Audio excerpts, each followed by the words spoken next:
साथियों नमस्कार। इस वीडियो में हम चतुर्थ श्रेणी कर्मचारी से रिलेटिव जितनी भी आपकी क्वेरीज है उन पे चर्चा करेंगे।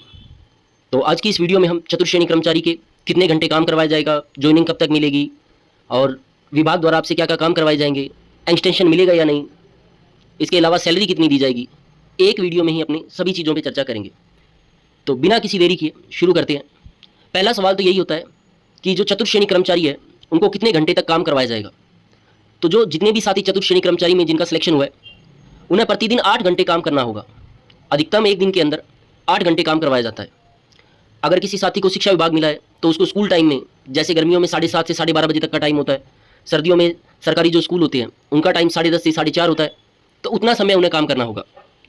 उसके बाद में सरकारी कर्मचारी जो उनको छुट्टी कितनी मिलेगी, तो जितने भी गवर्नमेंट लीव हैं, सरकारी जो अवकाश हैं वो सब आपको मिलेंगे।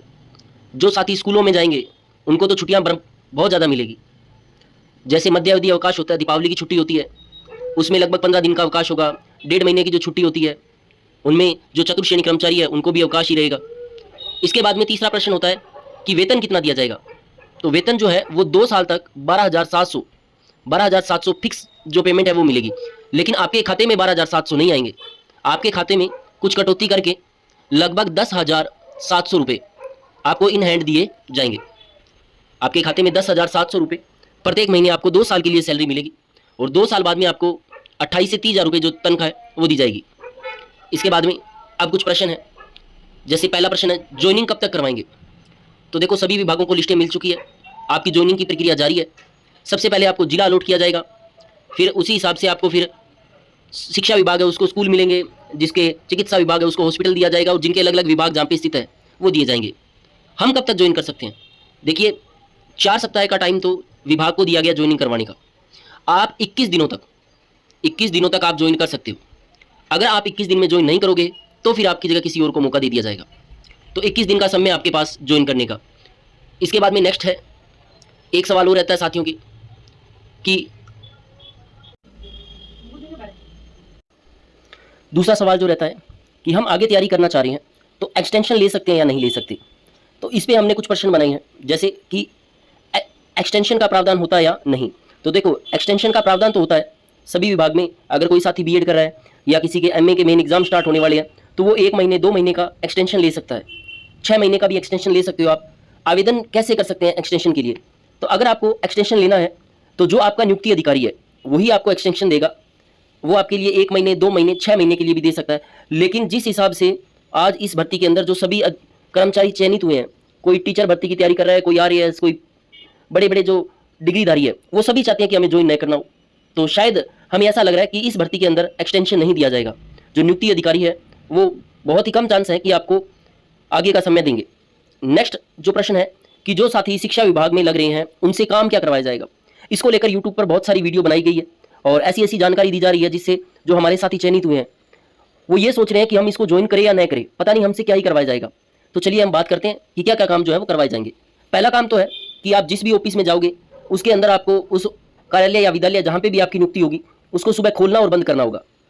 मुख्य जो द्वार है वो आपको ही सुबह जाकर खोलना होगा और शाम को जब वर्किंग आवर्स कंप्लीट हो जाएंगे उसके बाद में आपको ही बंद करके आना होगा। तो ये कोई हार्ड काम नहीं है, आसानी से आप कर सकते हो।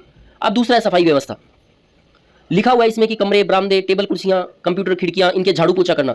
देखो, स्कूलों में आप भी पढ़ के आए हो, सरकारी स्कूलों में, आपने भी सरकारी स्कूल देखे हैं, रोजाना झाड़ू पोछे जैसा कोई भी कार्य जो है वो नहीं करवाया जाता।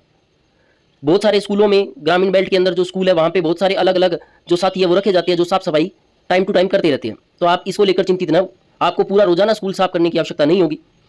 उसके बाद में है पेयजल की व्यवस्था। अब पेयजल की व्यवस्था में ये कोई कठिन काम थोड़ा है। पहले के समय होते थे मटके, आजकल तो वाटर कूलर हर स्कूल हर संस्थान में है, तो आपको ज़्यादा चिंता करने की आवश्यकता ही नहीं है। आपको सिर्फ पानी की मोटर्स आजकल स्कूलों में लगी होती है, उनको ऑन करना है। उसके बाद में डाक वितरण। देखो, स्कूलों में डाक रोजाना वितरित नहीं होती, बहुत ही कम चांसेस होता है, महीने में 1 या 2 बार ऐसा आता है कि आपको डाक जो है वो भेजनी होती है। इसमें लिखा हुआ है फाइलें, पत्र, डाक, इनको एक कार्यालय से दूसरे कार्यालय तक पहुंचाना। ये काम पहले के समय में होते थे, आजकल ऑनलाइन का जमाना है। स्कूलों के कार्यालयों के जो सभी कार्य उनकी पीडीएफ बनती है जो व्हाट्सएप ग्रुपों से एक स्थान से दूसरे स्थान तक पहुंचाई जाती है। इसके बाद में है अधिकारियों का सहयोग, चाय पानी की व्यवस्था करना। उसके बाद में कक्षा में सहयोग, जैसे मान लो आपकी स्कूल में ड्यूटी है तो टीचर को रजिस्टर देके आना और क्लास के अंदर जो सामग्री है, चौक डस्टर, उनको पहुंचाना। तो ये काम भी ज़्यादा आजकल स्कूलों में नहीं करवाए जा रहे, क्योंकि आप जिस भी स्कूल में जाओगे आपके साथी भी हैं, उनको भी पता है, वो भी तैयारी करके आए हैं। तो लगभग स्कूलों में रजिस्टर वगैरह वगैरह खुद ही जो शिक्षक होते हैं वो ले जाते हैं। उसके बाद में उपकरणों का रख रखाव, तो ये तो जो इलेक्ट्रीशियन के काम होते हैं वही करेंगे। परीक्षा और अन्य कार्य, हाँ ये कार्य आपको करना पड़ सकता है। जैसे आपके स्कूल में 10वीं 12वीं का सेंटर है या अर्धवार्षिक वार्षिक की परीक्षाएं आ गई, तो आपको टेबल लगाने का कार्य जो है वो करना होगा, जो साल में सिर्फ 2 ही बार होता है। इस प्रकार से जो साथी स्कूलों में गए हैं उनको डरने की बिल्कुल आवश्यकता नहीं है। आपसे इतने ज़्यादा कठिन कार्य नहीं करवाए जाएंगे। लिखे बहुत ज़्यादा होती हैं, लेकिन इतना सब काम आपको नहीं करना होगा। तो बिल्कुल सिंपल है। जिन साथी को भी शिक्षा विभाग मिला है वो बिना किसी डर के ज्वाइन जल्दी से जल्दी कर सकते हैं। अब बहुत सारे साथी जो है, चिकित्सा विभाग का एक पेज जो है वो बड़ा वायरल हो रहा है, उसमें काम बताए गए हैं। और जब कोई भी साथी इस लिस्ट को देखता है तो उसको लगता है कि मेरे लिए तो ये नौकरी करना बहुत मुश्किल है। ऐसा कुछ नहीं है। इसके अंदर लिखे गए हैं, ये वार्ड बॉय जो रखे होते हैं उनके काम भी हैं। तो हॉस्पिटल के अंदर अलग अलग प्रकार के जो कर्मचारी है उनका चयन किया होता है। तो आप इस लिस्ट को देखकर भ्रमित न हो। आपका काम मुख्यतः यही होगा, जो भी आपके हॉस्पिटल के अंदर डॉक्टर साहब हैं उनका केबिन साफ करना, उनका सहयोग करना, और हॉस्पिटल के अंदर जो भी छोटी बड़ी सुविधाएं हैं उनको करना, भले ही वो पानी की हो और इसके अलावा साफ सफाई की हो, ये सारे काम आपको करने होंगे। अब जैसे इसके अंदर ये काम दिया हुआ है कि वार्ड में लाइट पंखे इन सब की जांच करना। अब आप इलेक्ट्रीशियन थोड़ा ना हो जो आप इनकी जांच करोगे। ये तो जो हॉस्पिटल के अंदर इलेक्ट्रीशियन रखे होते हैं वही इनको चेक करेंगे, खराब हो जाएंगे तो वही ठीक करेंगे। तो इसके अंदर बहुत सारे ऐसे काम लिखे हुए हैं जो आपके नहीं है, तो इसको देखकर घबराए नहीं। और जिन भी साथी का चतुर्श्रेणी कर्मचारी भर्ती के अंदर चयन हुआ है वो सभी साथी ज्वाइन करें। हाँ, जिन साथियों के परिवार अफोर्ड करते हैं, जो ये सोचते हैं कि भाई 10,700 रुपये की तनख्वाह में 2 साल हम काम करना नहीं चाहते, हमारा किसी दूसरी भर्ती में चयन हो चुका है, हम वहाँ पे नौकरी लग जाएंगे, तो वो साथी ना ज्वाइन करें तो कोई फर्क नहीं पड़ेगा। और जिन साथियों को आवश्यकता है, आप अपने परिवार की तरफ देखिए, लोगों की बातें न सुने। अगर आपको ऐसा लगता है कि आपके परिवार को आपकी आवश्यकता है, आपके परिवार को आपकी नौकरी की आवश्यकता है, पैसों की आवश्यकता है, तो आप जरूर इस भर्ती को ज्वाइन करें। बहुत ही सुनहरा अवसर है। तो इस वीडियो में जितना संभव आपके जो बड़े बड़े डाउट थे वो क्लियर हो गए होंगे। बिल्कुल छोटी सी वीडियो हमने बनाई है, तो काम को लेकर आप ज़्यादा भ्रमित न हो। जो आप यूट्यूब पे वीडियो देख रहे हो वो सिर्फ व्यूज़ बटोरने का तरीका है और कुछ नहीं। अगर आपको फिर भी ऐसा लग रहा है कि ये सब काम करवाए जाएंगे, तो आप एक बार स्कूलों में, जिनको शिक्षा विभाग मिला है वो स्कूलों में जाकर देख के आए, जिनको चिकित्सा विभाग मिला है वो हॉस्पिटल में जाके इन सारी व्यवस्थाओं को देख सकते हैं। एक बार फिर से हम बता दें, काम आपको दिन में सिर्फ 8 घंटे ही करवाया जाएगा। जो सरकारी कार्यालय का ऑफिस जो है उनका टाइम होता है, आपको जितनी सरकारी छुट्टियां वो सब मिलेगी। इसके अलावा आपको जो भी सरकार की योजनाएं हैं उनका भी लाभ मिलेगा। तो आपको भी जीवन में बेरोजगारी हटाने का बहुत अच्छा मौका मिला है। तो एक बार आप इसे जरूर ज्वाइन करें और अपने जीवन को, उसके बाद में जो भी आपको अच्छी भर्ती लगे आप उसकी तैयारी कर सकते हैं। धन्यवाद।